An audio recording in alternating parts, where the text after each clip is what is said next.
It is 4 a.m. and you are already awake. Not because an alarm went off, but because the cattle are restless. And a restless herd at 4 a.m. means one thing. Something is out there. You pull on your boots, still half asleep, and climb onto a horse you can barely see. You have a rifle, you have no backup, and you are responsible for 2,000 animals that could kill you by accident just by running in the wrong direction. This was the daily reality of the American frontier. But here's the most jarring part.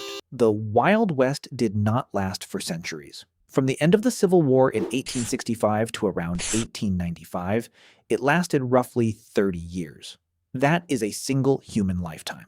Everything you have ever seen in a movie, every saloon, every gunfight, every massive cattle drive, all of it happened inside a window of time shorter than a modern mortgage. And almost none of it looked the way you think it did. We think of the Wild West as a world of constant gunfights, lawless streets, and men shooting each other over card games. Here's what actually happened. During the most violent 15-year stretch of the entire era, the 5 most famous frontier towns, Abilene, Caldwell, Dodge City, Ellsworth, and Wichita, averaged just 1.5 murders per year combined. The gunfights were real, but they were also incredibly rare. What was not rare was work. Brutal, relentless, sun-up-to-dark work that most people today would not last a week doing. Studies of cowboy nutrition found their diet was deeply deficient in vitamins A and C, calcium, and calories. Calcium deficiencies from a lack of milk were blamed for bow legs and bone decay, though long hours in the saddle surely contributed. One historian in 1885 described the cowboy table: bare, tin plates, and coffee in a pot so black that night seemed day beside it. These were not men romanticizing the frontier, they were surviving it. On the overland trails, the leading cause of death was not gunfire.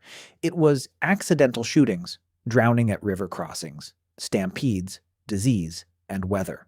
1 in 10 travelers on westward trails died along the way, mostly from cholera, dysentery, and dehydration. The winter of 1886 to 1887 alone, known as the Big Die-Up, killed hundreds of thousands of cattle and bankrupted entire ranching operations across the plains overnight. So, let's walk through a standard day on the Chisholm Trail in 1880. It starts before dawn. Waking up at 4 a.m. is not optional. The cook, the most important man on the drive, rises before everyone else to grind coffee and start his sourdough.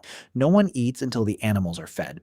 Your first task is the remuda, rounding up the horses from where they grazed overnight, checking for injuries, and picking your mount for the morning. The air is freezing. The coffee, when it comes, is the color of engine oil. You drink it anyway. This is breakfast. The herd moves at sunrise. Your job depends on your rank. Point riders guide from the front. Flank riders hold the sides. Drag riders eat dust at the rear, the worst position given to the newest men. On a good day, you cover 10 to 15 miles. On a bad day, the herd refuses to move. A river crossing goes wrong, and you cover nothing. Most days are somewhere in between. The Chisholm Trail alone stretched nearly 1,000 miles from southern Texas to the Kansas railheads. The average drive took 2 to 3 months. And here is the thing nobody tells you. There is no lunch break. You eat in the saddle, if you eat at all. The chuck wagon rides ahead to a designated spot, and the cook prepares the midday meal: beans, salt pork, hardtack, and sometimes dried fruit if the supply wagon had room. The hardtack is so dense, cowboys softened it in bean gravy just to chew it. One study of the cowboy diet called it repetitious and bland. Cowboys called it something less polite. You do not complain out loud. The cook decides how much you eat. The afternoon is a grind of fence mending, gear repair, and checking water sources. Your saddle, rope, and tack are not just equipment. They are the difference between staying on the horse and being dragged to death by one.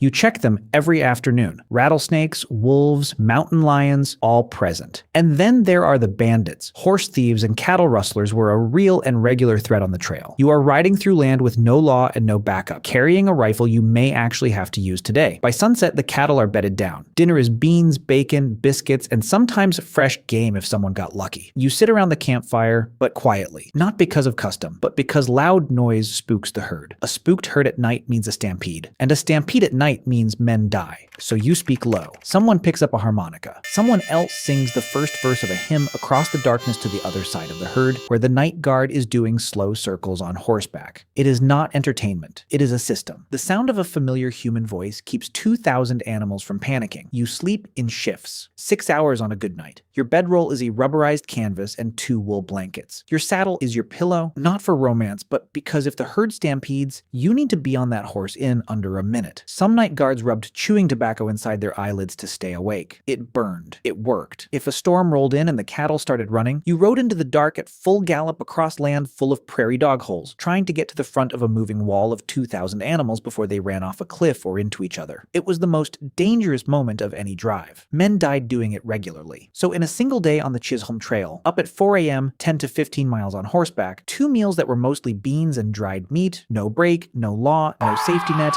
gear check, snake watch, bandit watch, and 6 hours of sleep maximum, half of which you kept one ear open. Then you did it again, for 2 to 3 months. And at the end, if everything went right, you made between $25 and $40 for the entire drive. That was the Wild West. 3 things ended it, and none of them was a lawman. First, barbed wire. Invented in 1874, it fenced off the open range that cattle drives depended on within a decade. Second, the railroad expanded west and made long cattle drives economically pointless. You could ship cattle in days instead of months. Third, the brutal winter of 1886 to 1887. Temperatures dropped to minus 55 degrees Fahrenheit across the northern plains. Hundreds of thousands of cattle froze to death in days, and many ranchers lost everything overnight. Historians mark that winter as the moment the cattle era ended. By 1895, the Wild West as a way of life was essentially gone. In less than 20 years, something that had defined an entire way of life across millions of square miles simply stopped existing. The men who had driven cattle up the Chisholm Trail were still alive. Some of them watched Buffalo Bill turn their life into a theatrical show for Eastern audiences.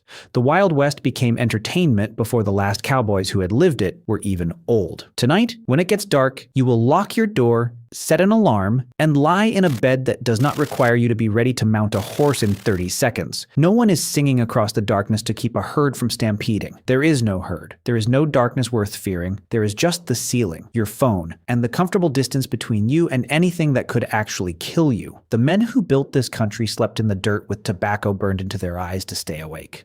We got the country they crossed. We just forgot what it cost them to cross it.